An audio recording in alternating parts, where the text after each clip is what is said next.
Hebrews chapter 10. For the Torah has in it a shadow of the good things to come, but not the actual manifestation of the originals. Therefore, it can never, by means of the same sacrifices repeated endlessly year after year, bring to the goal those who approach the set-apart place to offer them. Otherwise, wouldn't the offerings of those sacrifices have ceased? For if the people performing the service had been cleansed once and for all, they would no longer have sins on their conscience. No, it is quite the contrary. In these sacrifices is a reminder of sins year after year. For it is impossible that the blood of bulls and goats should take away any sins. This is why, on coming into the world, he says, "It has not been your will to have an animal sacrifice and a meal offering. Rather, you have prepared for me a body. No, you have not been pleased with burnt offerings and sin offerings." Then I said, "Look, in the scroll of the book it is written about me. I have come to do your will." In saying first, you neither willed nor were pleased with animal sacrifices, meal offerings, burnt offerings, and sin offerings, things which are offered in accordance with the Torah. And then, "Look, I have come to do your will." He takes away the first system in order to set up the second. It is in connection with this will that we have been separated for Yahweh and made set apart, once and for all, through the offering of Yeshua the Messiah's body. Now every priest stands every day doing his service, offering over and over the same sacrifices, which can never take away sins. But this one, after he had offered for all time a single sacrifice for sins, sat down at the right hand of Yahweh. From then on to wait until his enemies be made a footstool for his feet. For by a single offering he has brought to the goal for all time those who are being set apart for Yahweh and made set apart. And the Ruach HaKodesh, the set apart Spirit, too bears witness to us.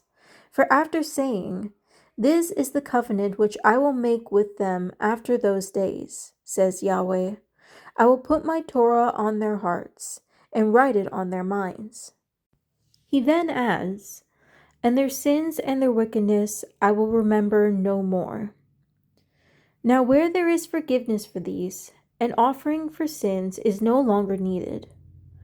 So, brothers, we have confidence to use the way into the most set-apart place opened by the blood of Yeshua. He inaugurated it for us as a new and living way through the curtain by means of his flesh. We also have a great priest over Yahweh's household. Therefore, let us approach the most set-apart place with a sincere heart, in the full assurance that comes from trusting, with our hearts sprinkled clean from a bad conscience, and our bodies washed with pure water. Let us continue holding fast to the hope we acknowledge, without wavering, for the one who has made the promise is trustworthy. And let us keep paying attention to one another, in order to spur each other on to love and good works, not neglecting our own congregational meetings, as some have made a practice of doing, but rather encouraging each other. And let us all do this the more as you see the day approaching. For if we deliberately continue to sin after receiving the knowledge of the truth, there no longer remains a sacrifice for sins, but only terrifying prospect of judgment, of raging fire that will consume the enemies.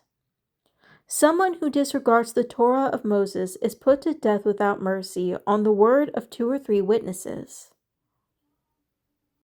Think how much more worse will be the punishment deserved by someone who has trampled underfoot the Son of Yahweh, who has treated as something common the blood of the covenant, which made him set apart, and one who has insulted the Spirit, giver of Yahweh's grace.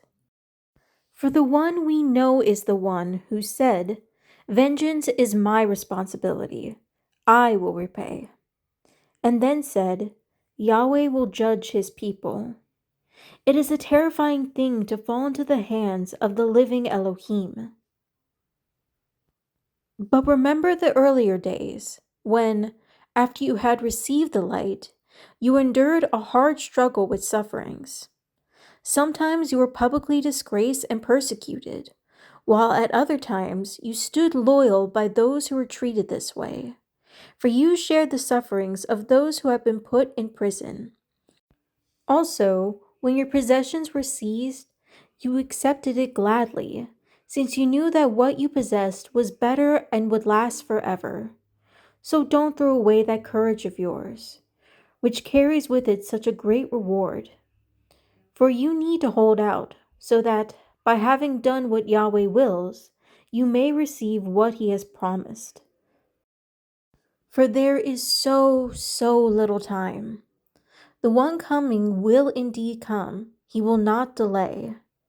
But the person who is righteous will live his life by trusting, and if he shrinks back, I will not be pleased with him.